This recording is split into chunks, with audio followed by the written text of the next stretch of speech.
दोस्तों मैं आज भागवत कथा में गया था। मैंने पूरा वीडियो बनाया है, देखते रहिए, लाइक करिए, शेयर कीजिए, कमेंट कीजिए।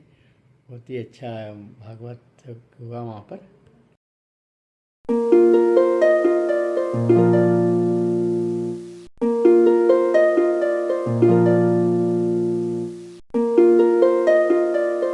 क्योंकि भगवान ये चाहते थे कि अगर सुदामा अच्छे कपड़े पहनकर जाएगा तो इसको अहंकार आ जाएगा।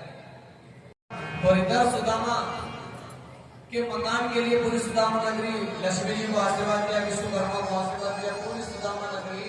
लेकिन साहब इंतजार, तो मैंने शुरू के दिन भी कहा था कि इंतजार इतना करो कि उसे आना पड़े और प्रेम इतना करो कि उसे अपनाना पड़े। आपका संकल्प पक्का होना चाहिए तो कहीं से भी परमात्मा मिल जाता है। और तब आज भी संत कहते हैं कि अगर चावल कुमकुम के साथ लग जाता है तो मस्तिष्क पर चढ़ जाता है, अगर कुमकुम के साथ चावल अपना संग कर लेगा तो माथे पर चढ़ जाएगा, और वही चावल अगर दाल का संग कर लेगा तो खिचड़ी बन जाएगा।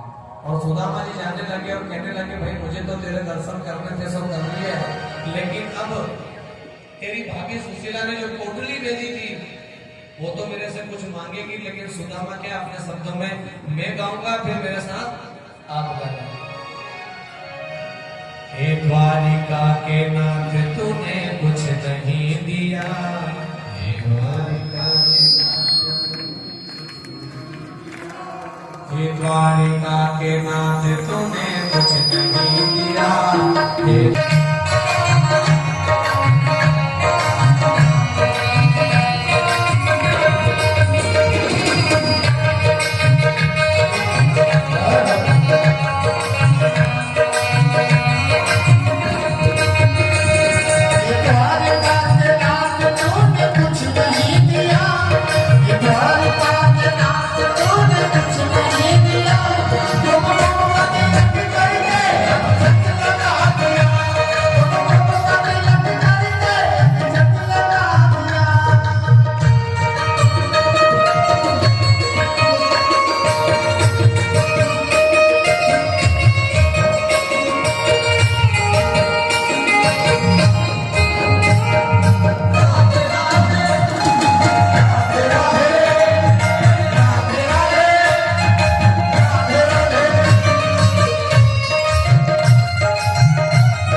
सुशीला को सामान कहाँ है, लाए हो द्वारिका से वो धन कहाँ है, लाए हो द्वारिका से वो धन कहाँ है, लाए हो द्वारिका से वो धन कहाँ है, लाए हो द्वारिका से वो धन कहाँ है। क्या क्या दिया है, क्या क्या दिया है द्वारिका के नाथ ने दिया, सजा दिया है द्वारिका के नाथ ने दिया, लगा दिया।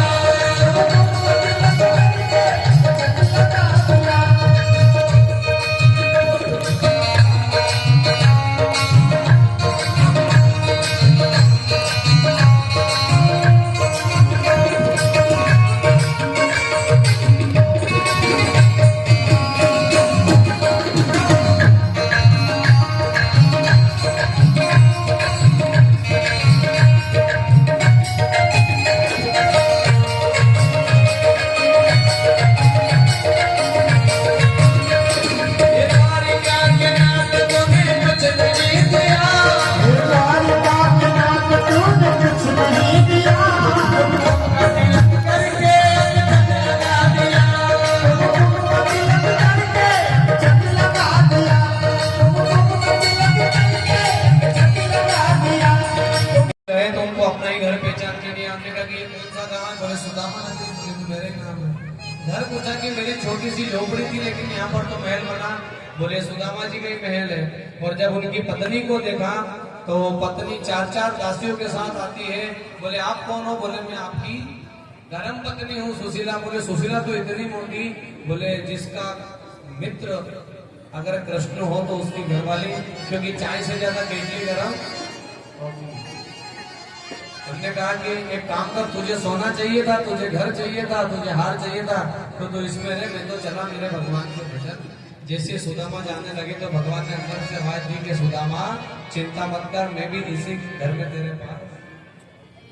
तो सुदामा ने एक गलती करी थी तो भगवान ने कर्मों का फल भोगाया और अंतिम में दिया तो इतना दिया कि सुदामा को भी हरी रे हरी तूने गजब की करी, सुदामा की गरीबी पड़ में हरी, और हरी सो कैसी हरी के सुदामा को पर ले ना पड़ी। क्योंकि सुशीला ने जब चावल दिए थे तो कन्हैया को ये वचन दिया था कि एक मास में 2 पक्ष 2 ही 11 होए, पर देवर जी हमारा घर तो रोज 11 होए। लेकिन भगवान ने कहा कि होने थी सो बीत गई, अब ना ऐसी होए, और मेरी सुशीला भाभी तेरे घर रोज 12 भगवान ने सुदामा की यह सुदामा लीला सुनाई।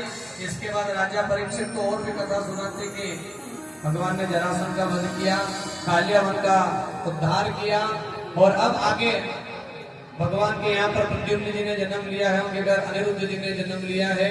और एक दिन भगवान श्री कृष्ण समस्त उनके बच्चों को बिठा करके 125 वर्ष की उम्र भगवान की हो जाती है, सारे के सारे अपने बच्चों को बिठा करके क्या कहते कि बेटा संतों का जीवन में कभी अपमान मत करना, कभी किसी की मजाक मत करना। लेकिन आज भी हम माता पिता इतने बेटे हमारे बच्चों को अच्छी शिक्षा नहीं देते हैं, उससे लोहे का मूसल पैदा होगा और उसी के कारण तुम सब आपस में लड़ झगड़ के मर जाओगे।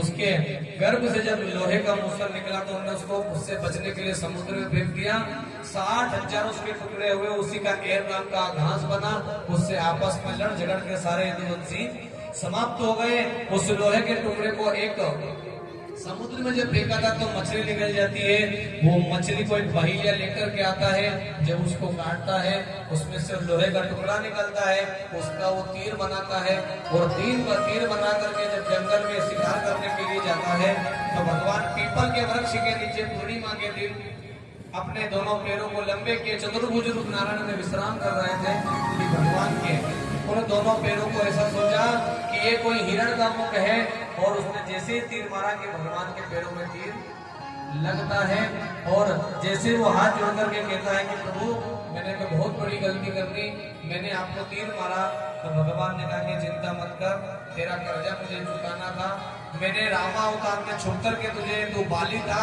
मैं राम अवतार में था, मैंने छुप करके तुझे मारा था, तो तेरा कर्जा मुझे चुकाना था मान लो कि द्रौपदी ने जब साड़ी में पल्लू बांधा था 92 तार थे, तो द्रौपदी को भी कह दिया कि चिंता मत कर, समय आने पर तेरी 92 तार का भी कर्जा में आकर के चुकाता हूँ। भगवान कभी भी तुम्हारा दिया हुआ नहीं रखता। ये मान लेना कि भगवान ने इतना बड़ा शरीर आपको यहाँ पर दिया है।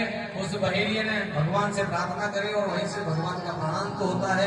आगे दत्तात्रेय जी की कथा आती कि उनको 24 गुरु उन्होंने बनाए। उनको भौरे से सीख मिली, कीट पतंग से सीख मिली, मधुमक्खी से सीख मिली, कुत्ते से सीख मिली, हाथी से सीख मिली।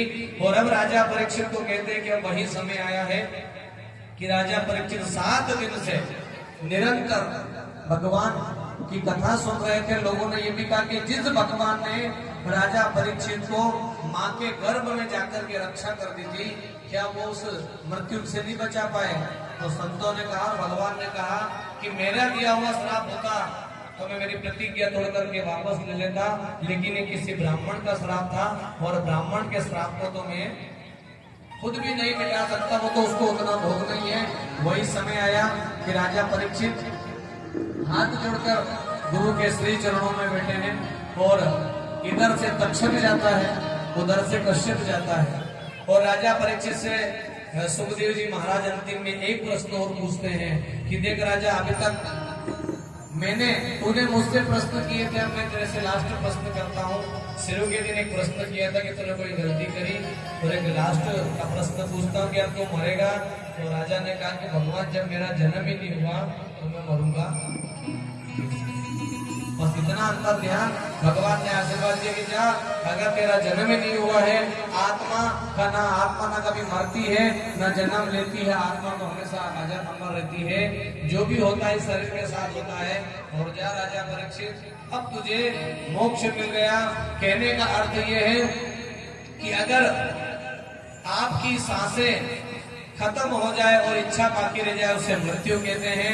और आपकी इच्छाएं खत्म हो जाए और आपकी सांसें बाकी रह जाए, उसे मोक्ष कहते हैं। वहीं से आत्मा में परमात्मा का मिलन हो जाता है। सुखदेव जी अंतिम में हाथ जोड़ करके उसको आशीर्वाद देते हैं और कहा कि जा, अब तुझे कोई काल खाने वाला नहीं है। वहां से अंतिम में सुखदेव जी भी अंतर ध्यान हो जाते हैं। और आगे जाकर वही समय आएगी, एक तरफ से तक्षक, एक तरफ से कश्यप। जब दोनों मिले तो तक्षक ने कहा कि तुम कहाँ जा रहे हो? बोले राजा परीक्षित को डसने। तो कश्यप ब्राह्मण ने कहा कि तुम? बोले मैं उसको बचाने। जब दोनों में भिड़त होती है तो तक्षक कहता है कि इस नीम के पेड़ में अपना फल मारूंगा, और अगर इसको मैंने जला करके राख कर दिया और तूने इसको हरा भरा कर दिया तो तू बड़ा। तो जैसे तक्षक ने फन मारा कि वो वृक्ष पूरा जल जाता है। ब्राह्मण ने जल लेकर के मंत्र द्वारा छीटा कि हरा भरा हो जाता है। उसने सोचा कि ये ब्राह्मण मुझे मारने नहीं देगा, क्योंकि ब्राह्मण के मंत्र की शक्ति ज्यादा थी। तो ब्राह्मण को क्या करा, शेर कितना भी खतरनाक जानवर हो लेकिन वो कभी नदी की धार नहीं काट सकता। और शेर अगर सोना छोड़ दे और सांप अगर डर छोड़ दे तो ये सारा संसार कभी का समाप्त हो जाता है। लेकिन भगवान ने सांप को डर दे दिया और शेर को सोना दे दिया कि शेर एक बार शिकार करता है, उसके बाद दूसरा शिकार नहीं करता, डायरेक्ट वो सोता है। कच्चक ब्राह्मण को बहुत सारा धन दिया और धन देकर के वहां से विदा कर दिया। और वहां पर पहुंचा तो बहुत सारे जन्मजय ने ब्राह्मण को बैठा रखा था और राजा परीक्षित हाथ जोड़ करके बैठे, लेकिन उनकी तो आत्मा परमात्मा में मिल गई थी। सूक्ष्म रूप में फूल में प्रवेश कराओ, जैसे ब्राह्मण देवतानंद के ऊपर फूल फेंका और राजा परीक्षित का जो शरीर था पूरा जलकर भस्म हो गया। और यही कथा था, ये कथा यहीं पर विश्राम लेती है।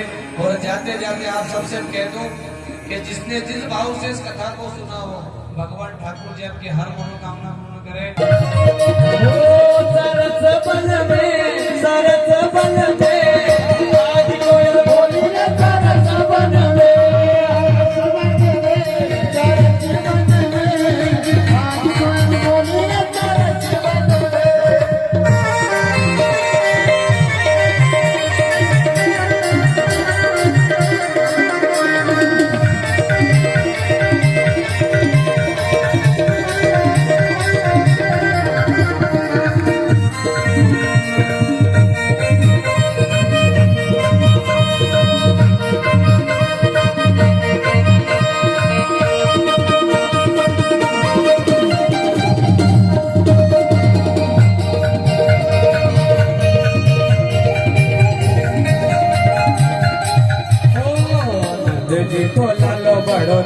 चतुर सुजान रे, जी को लालो बड़ा चतुर सुजान रे, नंद जी को लालो बड़ो चतुर सुजान रे, जी को लालो बड़ा चतुर सुजान रे। ओ वृंदावन में, वृंदावन में आज कोई छोरी रे बड़ा चरण दे, सारे सूरत में, सारे सूरत में, आज कोई छोरी रे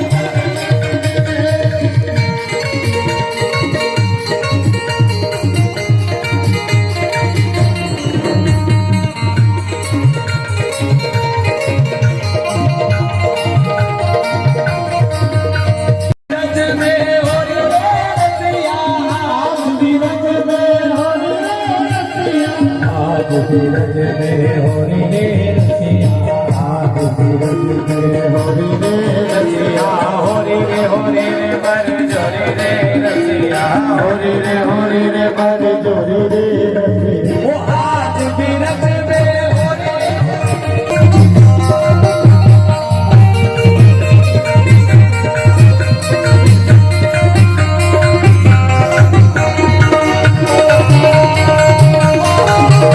और दोनों हाथ ऊंचे करके हम हाथ उठा करके हम हो गए राधा रानी के, हो